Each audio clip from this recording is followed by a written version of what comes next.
गांव सीतापुर में पिछले 2 सालों से बारिश बहुत कम हो रही थी। खेत सूखे पड़े थे, तालाब में पानी नहीं था और किसान निराश बैठे थे। ऐसे ही हालातों में रघु, एक 22 साल का मेहनती किसान, अपने पिता की जमीन पर खेती करने की कोशिश कर रहा था। पड़ोसी मजाक उड़ाते, पानी नहीं है, बीज सड़ जाएंगे, खेती छोड़ शहर जा मजदूरी कर। लेकिन रघु नहीं माना। उसने अपने दादा से सुना था, मेहनत कभी जाया नहीं जाती बेटा, बस उसका फल देर से मिलता है। रघु ने किताबों से पढ़ा कि कुछ फसलें कम पानी में भी उगाई जा सकती हैं, जैसे मिलेट यानी बाजरा, अरहर दाल और एलोवेरा जैसी औषधीय फसलें। उसने गांव के खाली पड़े खेतों को देखने लगा और एक योजना बनाई। उसने गांव के कुछ नौजवानों को इकट्ठा किया और कहा, अगर हम सब मिलकर कम पानी वाली खेती करें और आधुनिक तरीकों से काम लें तो कुछ तो बदलाव आएगा। कई लोगों ने मना किया, लेकिन 3 युवक, गोपाल, छगन और लाली, साथ आ गए। रघु और उसके साथी खेतों में टपक सिंचाई यानी ड्रिप इरिगेशन लगाने लगे। उन्होंने गांव के सूखे तालाब में गड्ढा खोदकर वर्षा जल संग्रह करने की तैयारी की। सबको हंसी आई, पानी ही नहीं है और ये कुआं खोद रहे हैं। लेकिन अगस्त के आखिर में एक दिन अचानक तेज बारिश हुई। कुछ ही घंटों में उनका गड्ढा भर गया। रघु की आंखों में चमक थी। अब खेती शुरू। उन्होंने बाजरे और हल्दी की बुआई की, एलोवेरा के छोटे पौधे लगाए और हर दिन सूरज उगने से पहले खेत में पहुंच जाते। फसल उगने लगी, लेकिन रास्ता आसान नहीं था।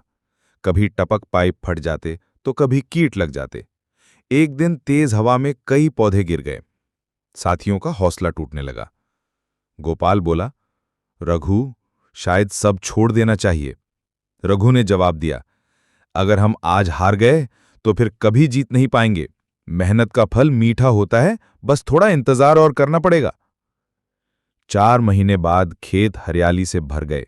बाजरे की बालियां लहराने लगीं, हल्दी की गंध खेत से आ रही थी और एलोवेरा के पत्ते मोटे और मजबूत हो गए। इस बार गांव वाले भी चौकन्ने हुए। सच में रघु की मेहनत रंग लाई। रघु ने अपनी उपज को सीधे शहर की मंडी में बेचा। बिचौलियों से बचते हुए उन्होंने ऑनलाइन ऑर्डर लेना भी शुरू किया। एलोवेरा की सप्लाई एक आयुर्वेदिक कंपनी को दी। पहली बार उनके पास 50,000 रुपए का मुनाफा आया।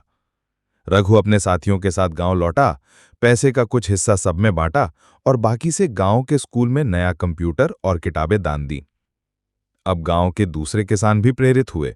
उन्होंने रघु से मदद मांगी। रघु ने कोई गुर नहीं छुपाया। मेहनत सब कर सकते हैं, बस भरोसा चाहिए अपने आप पर। अगले सीजन में गांव के 12 किसानों ने एलोवेरा, हल्दी और बाजरा बोया और इस बार गांव का नाम ब्लॉक ऑफिस तक पहुंच गया। सीतापुर, सूखे में भी हरियाली लाने वाला गांव। जिला अधिकारी ने रघु को युवा किसान पुरस्कार से नवाजा। अखबारों में उसकी तस्वीर छपी, धरतीपुत्र रघु, जिसने सूखी जमीन को सोना बना दिया। रघु का संदेश था, अगर हम भाग्य से पहले मेहनत पर भरोसा करें तो खुदा भी हमारी मदद करता है। फसलें पानी से नहीं, इरादों से उगती हैं।